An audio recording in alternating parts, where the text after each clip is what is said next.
So I just want to thank you for agreeing to talk to my students about your podcast. Let's get started. Okay. So why don't you tell us the name of your podcast and a little bit about what it's about? So, hey, I'm Ava Love Hannah. My podcast is Stories Found. And what we do is we are a theatrical production company and we only produce comedies. So during the pandemic, we had to stop producing live shows and we went into the podcasting space. So what we do now is we lift and find emerging voices in comedy. We produce 1 minute, 5 minute, 10-minute comedies. And we have an interview with the writer, and we love to talk about their process and what brought them to write that script. And then we produce it with our voice actors. Well, my next question is why did you initially decide to create a podcast? But you kind of answered Yeah, that a little bit. a little bit. So it's kind of funny because I am a playwright and I'm heavily involved in playwriting and acting and performing. So we decided, you know what, comedies are actually really difficult to get produced for some reason. Audiences love them, but they don't get picked up as often as dramas. So we said, well, we're gonna dedicate ourselves to producing comedies, and we launched Stories Found as a production company in January of 2020, and we produced our first show. It won an award, did really well, and then a few weeks later, the pandemic happened, and we went, okay, what are we going to do?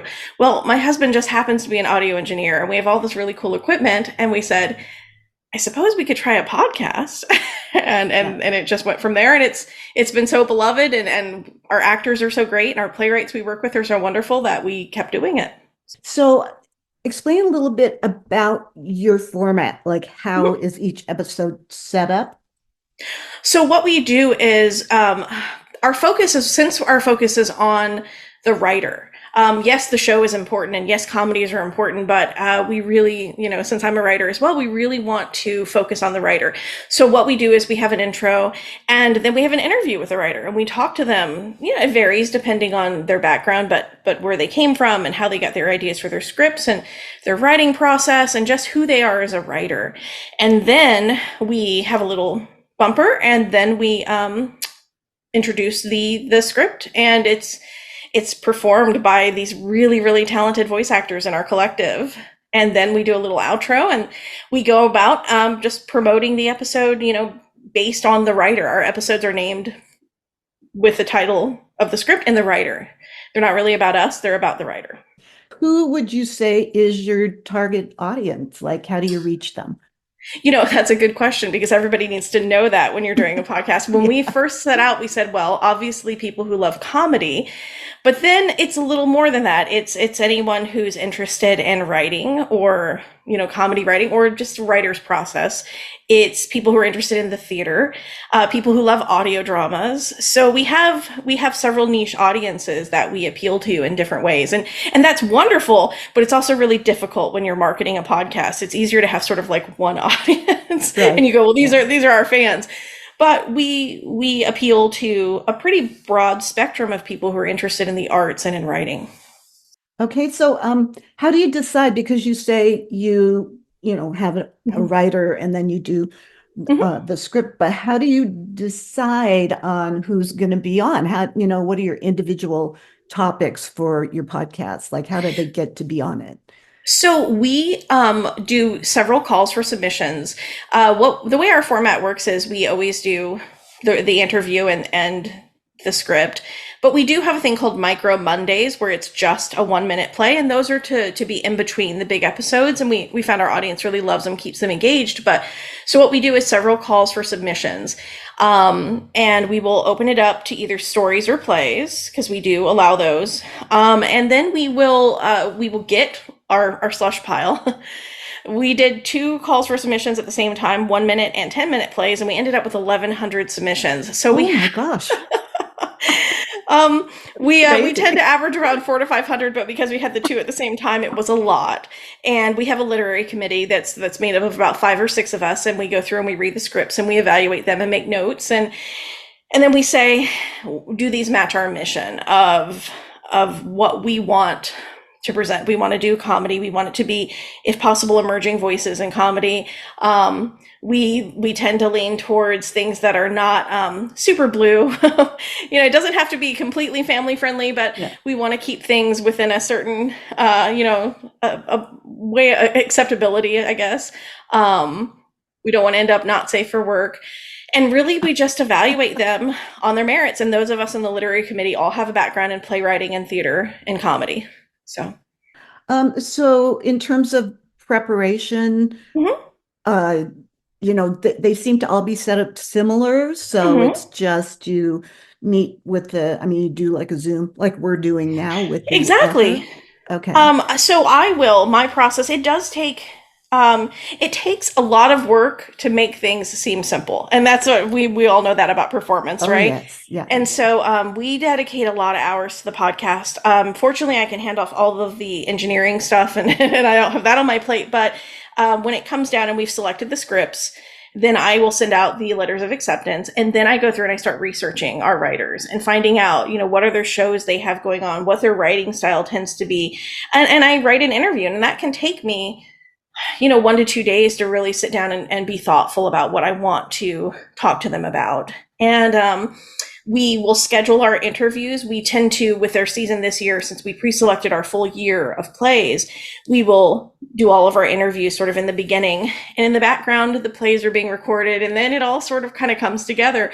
But I have to dedicate a pretty significant amount of time to researching the interview, conducting the interview, and then writing my introduction, because we have a set introduction to the podcast episode, but we do a separate episodic introduction to include the author's bio, the writer's bios.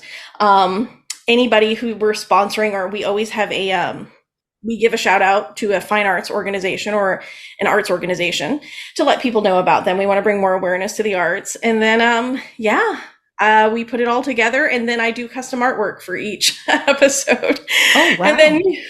And then there's social media work and all of that. So we have found that you can, no matter how prepared you are, you can always be chasing your tail if you do not sit down and sort of batch things. So we try to batch our interviews, batch the writing, batch the research to try to make it easier. So what kind of equipment? You said your husband has lots of awesome audio equipment. I'm jealous. So I'll have to ask him more details, but I know for the most part, we do have a studio set up, and we have some amazing microphones. We use Lewitt, we use an original King B, we have Shure, of course, several different microphones. We tend to use condenser mics. They're better for the voice. Right now, I'm on a tiny Shure condenser mic that we use for travel when we end up doing travel interviews, which isn't too often, but can happen at a local theater. Obviously, you need your computers. He has an interface that allows us to plug in multiple microphones, multiple headphones, and then he does his editing in Pro Tools, that's a lot of podcasters aren't doing that. They're using the smaller programs, but Pro Tools has worked great for us, and it's the high-end industry standard. So okay. So how much editing time goes into an episode? More than you would think, simply because so when you're doing an audio drama, I'll pick a script and I'll think, oh, well, this one is simple and there's not a lot of sound effects. They're creating a soundscape is much more labor intensive than I tend to think it'll be.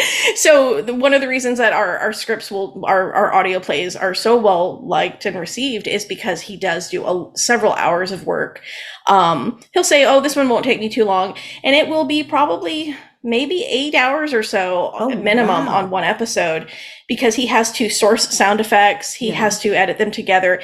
And then there's all the segments. We record our main interview. We record our episodic intro. We have an outro. We have the fine arts pieces. And these are all little pieces you have to put together. Yeah. So he does probably spend about 8 hours per episode, depending. Again, that's including the sound effects for the play itself. Right. If it was just the interview, I think maybe you're talking, an hour or so. Yeah. But audio dramas are a bit more involved. Yeah, obviously. So how have you monetized your podcast, or are you monetized? We have not focused on monetization. We do have some grants that we have received, and then the rest of it has been out of pocket primarily for us. Podcasts are, everybody talks about it, and you'll see this anytime you get into a group. People want to monetize their podcasts. Podcasts are not super great for monetization. Really, for us, our funding comes from being a theatrical production company. So grants we receive in that way, for producing art, for producing plays, that's where we're getting our funding. Merchandise, that's another opportunity. We have looked at starting a Patreon, but honestly, it gets tricky, right? When you start to have to monetize the thing that you love, when you monetize the arts, it gets hard. So really for us, it's been focusing on arts funding. Okay, so you like get grants to put on plays, but because you're doing plays, you can use that money for this? Well, specifically for audio drama. Yeah. So there are grants for that. There's, and then there's other arts organizations I'm involved in where we'll receive a grant to do do an audio drama specifically. That, and then I will roll the money that we have made from doing, either my playwriting or doing a live show, and then we will roll that into our podcast. So we see it as part of who we are as a production company, and not just a podcast that we want to monetize. Now, it would be great to fully just monetize the podcast, but this is what I tell people when they ask about it. They think, I'm going to start a podcast and I'm going to be rich. And I'm like, it's not. You can do it, but the way traditional monetization tends to work for podcasting is these little ads that they cram in there. And you've listened to ours. We don't include a lot. We don't really do that. We will have a sponsor every now and then has asked to sponsor this episode. And we say, sure. And we'll include a shout out to them. But the constant ads of Audible and all these things that will come at you, we just feel like it interrupts the artistic experience of what we have. I was going to say specifically yours, because it's all about, what's going on in the play, in the drama. And if all of a sudden there's an advertisement in the middle, and you can't always control where they want to put them. And so we have said no to that, because we looked at it, and the amount of money you make is not, even with lots and lots of downloads, is not enough to pay for the episode. Do you know what I'm saying? Yes. Because we pay all of our actors. Yeah. So we pay all of our actors, and it can cost us several $100s to do one episode. And because we believe that actors should be paid and playwrights should be paid and no free labor. And so because we want to stay a professional company, we do that. Well, cramming a bunch of ads in will bring in maybe $20, $30, but that's not enough. And so we looked at it and said, I'd rather not have the money and keep the pure experience. That's going to be different for every podcaster, but for us, it's been more important to sort of protect the integrity of the episode. Yeah, well, that makes total sense to me. So my last question is, what advice would you have for someone who's just starting out as a podcaster? Learn everything you can, and sort of don't wait until you're ready to get started. Start before you feel ready, but at the same time, do some research, listen to what's out there, and make sure that you can do something that you're going to be proud of, because there is going to be a time where you've learned enough down the road, and you don't want to look back and be embarrassed of your first few episodes.